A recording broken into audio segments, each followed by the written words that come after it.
क्योंकि ईश्वर के घर जब हम चलेंगे ना तो हमारे शब्दों का भी हिसाब होगा कि तुमने उसको क्या कहा था। जैसे आज तक कर्ण के शब्द जिंदा हैं, आज तक किसके शब्द जिंदा हैं?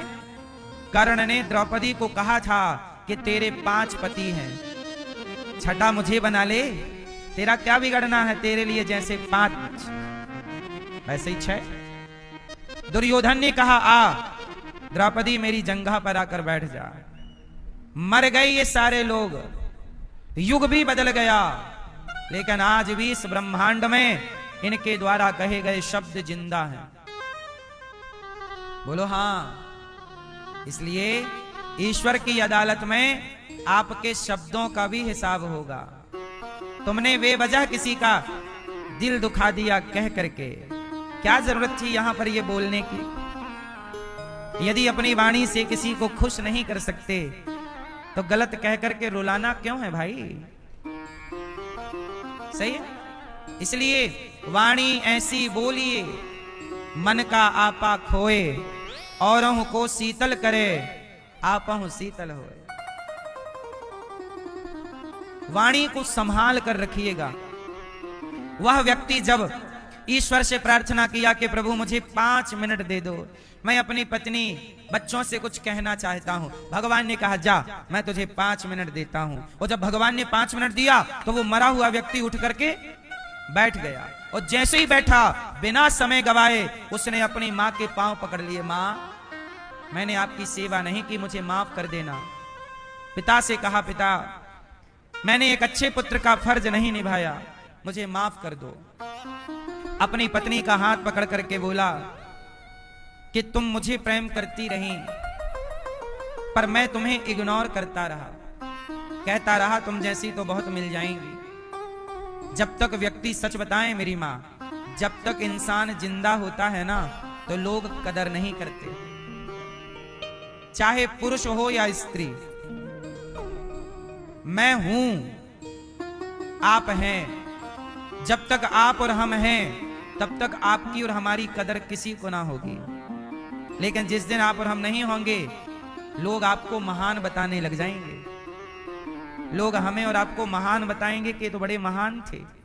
स्वामी तुलसीदास जी जब तक जिंदा थे तो पड़ोसी के घर भोजन मांगने जाते तो भोजन ना देते लोग, कि तू गलत बच्चा है, तेरा जन्म होते ही तेरी मां मर गई, तेरे जन्म होती तेरा बाप मर गया, तुझे जिसने पाला वो भी मर गई, तुझे जिसने भोजन दिया वो भी मर गया, हम तुझे भोजन देंगे हम भी ना मर जाएं।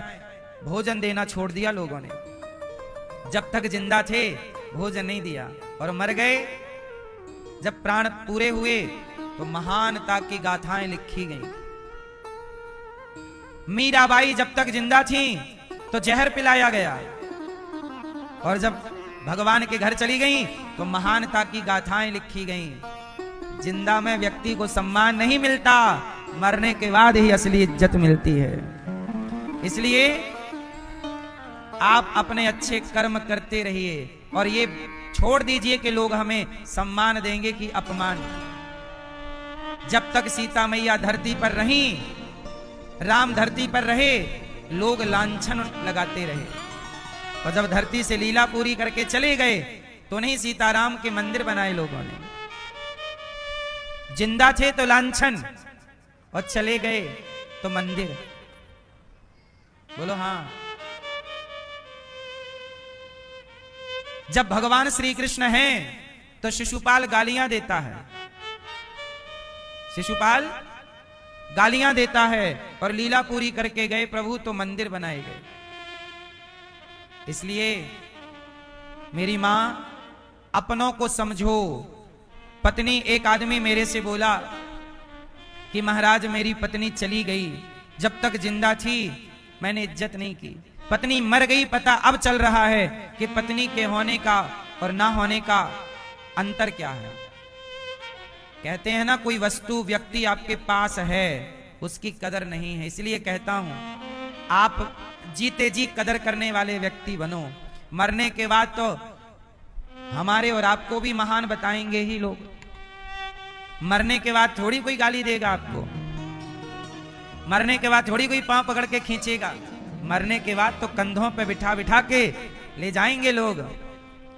हाँ, मरने के बाद तो पुष्पों की माला पहनाई जाएगी। इसलिए रिश्तों की कदर करो। जीते जी जब मां मर जाएगी तो मरी हुई मां का आप चित्र लगाओगे, फिर फोटो में हार चढ़ाओगे। मां मर गई तो बड़ा माला चढ़ा रहे हो, मां जिंदा थी तो पानी भी नहीं दिया।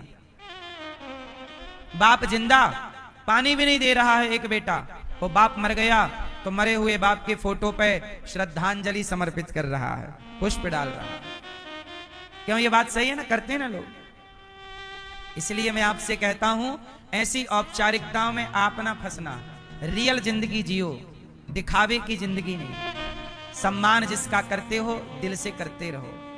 रिश्तों को हम कहते हैं और किसी का सम्मान करो ना करो, अपने माता पिता, अपने परिवार, अपने भाई, अपनों का तो सम्मान करो, अपनों की तो इज्जत करो।